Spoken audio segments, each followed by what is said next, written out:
Auteur de documentaire, la presse vous présente comme, je cite, le psy-sniper le plus médiatique du paysage français. J'emprunte l'expression au journal L'Express. On vous a connu chez Drucker, chez Ruquier, mais également avec des émissions à vous.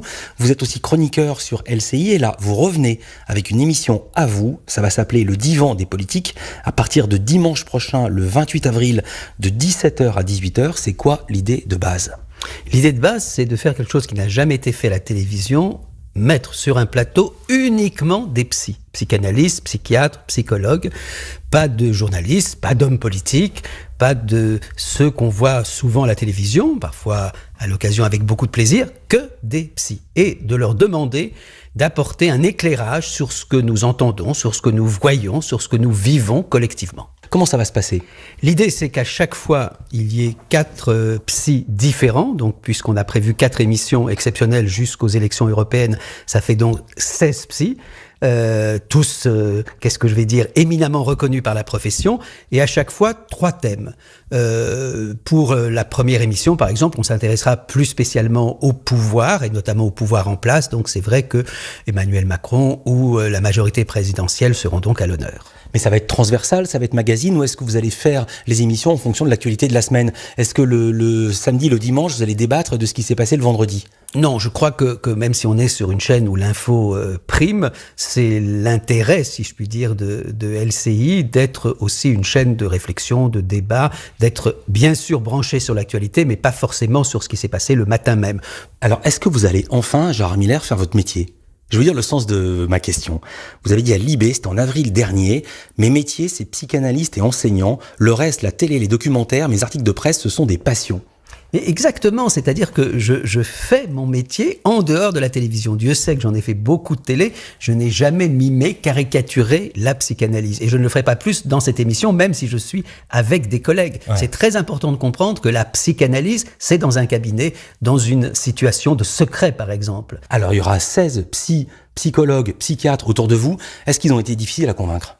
Alors, c'est ça qui est étonnant, sans doute parce que je suis moi-même psy et que je n'ai jamais caricaturé la psychanalyse à la télévision. Ils n'ont pas été du tout difficiles à convaincre. C'est pas vrai. Ce sont des chefs de service, ce sont des psychanalystes ou des psychologues ou des psychiatres éminemment reconnus par la profession, mais ils ont eu le sentiment, j'oserais même dire que ça pouvait les amuser. Alors je suis vraiment surpris parce que tous les portraits qui vous sont consacrés dans la presse ne manquent jamais une occasion de dire que dans la profession, vous avez de nombreux détracteurs. J'ai retrouvé un papier 2001 du Point qui écrit sur vous, évidemment, les psychanalystes de France et de Navarre ne lui pardonnent pas son succès. La plupart honnissent ce psy ordinaire, voire marginal, qui tire la couverture à lui. Alors ça a changé ?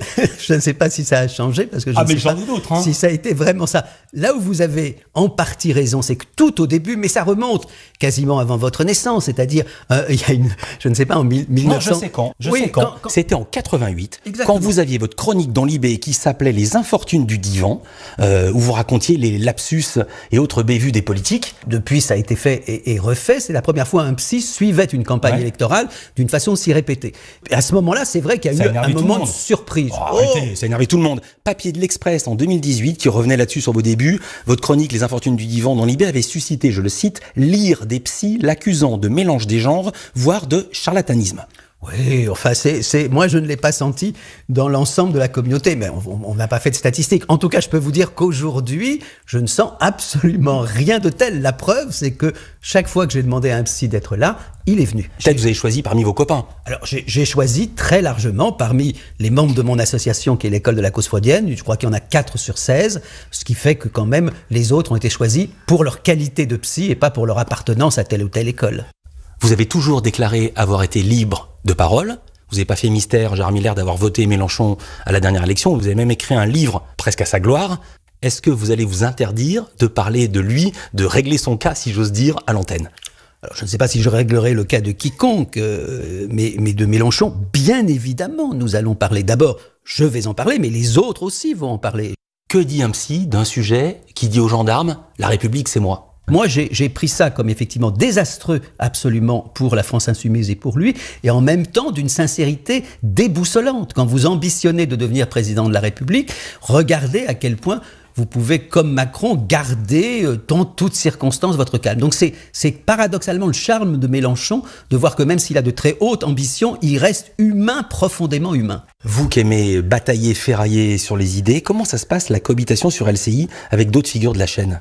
Alors, c'est pas rien de se dire que le lundi, je bataille par exemple avec Geoffroy Lejeune qui dirige Valeurs Actuelles, qui est quand même un journal, vous me permettrez de l'appeler d'extrême droite, un journal qui effectivement a eu des couvertures épouvantables, même si Geoffroy Lejeune m'explique chaque semaine qu'il essaye de ne plus faire les couvertures d'avant et de changer un petit peu la boutique. N'empêche que je découvre effectivement le plaisir qu'il y a à batailler sans s'engueuler, sans être coupé toutes les 30 secondes par un journaliste, puisque Arlette Chabot est très respectueuse du débat. Donc, à partir du moment où on n'est pas en guerre civile, vous pouvez parler avec ceux qui sont vos adversaires. Alors moi, je pensais pas à lui. Moi, je pensais à ce que Freud appelait le narcissisme de la petite différence, c'est-à-dire des gens dont l'idéologie n'est pas très éloignée de la vôtre. Je veux dire à qui je pense. Je pense à Cohn-Bendit qui est sur LCI, que vous allez traiter dans votre dernier livre de sirène échevelée du libéralisme.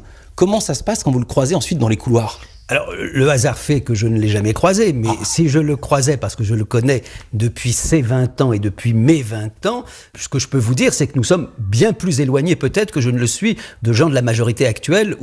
C'est pas vrai. Mais bien entendu, c'est-à-dire qu'aujourd'hui, si vous voulez, non seulement... Vous le pensez vraiment ou c'est une posture où vous me dites... Pas du tout. Je pense que Cohn-Bendit, si sympathique soit-il dans le privé, puisque j'ai pu le côtoyer, pas dans le privé, mais en tout cas dans l'amitié de nos relations de jeunes gauchistes, je pense que Cohn-Bendit représente pour moi ce qu'il y a de pire dans ma génération, c'est-à-dire ceux qui vraiment, à un moment donné, de façon résolue, déterminée, ont tourné Kazakh. On peut vieillir, on peut même changer d'opinion, il n'y a aucune honte à ça. Lui a vraiment pris dans le macronisme une posture que je trouve absolument détestable. Donc, quand vous me dites qu'il y a peu de choses qui nous séparent, je serais ravi d'ailleurs de débattre avec lui parce que j'aime le débat et la contestation, mais je ne l'ai pas ciblé dans mon dernier livre pour rien, pas plus que je l'ai ciblé un certain nombre d'autres de mes copains de barricade. C'est pas possible de se retrouver aujourd'hui soutien d'Emmanuel Macron comme il l'est. Merci beaucoup Gérard Miller, je rappelle que vous êtes psychanalyste chroniqueur. Le divan des politiques, ça démarre dimanche prochain, le 28 avril sur LCI. Merci de nous avoir reçus. Merci à vous. Vous écoutez Philippe Vandel sur Europe 1 jusqu'à 20h et on va rester dans les médias, cette fois avec Renaud Revel. La chronique média.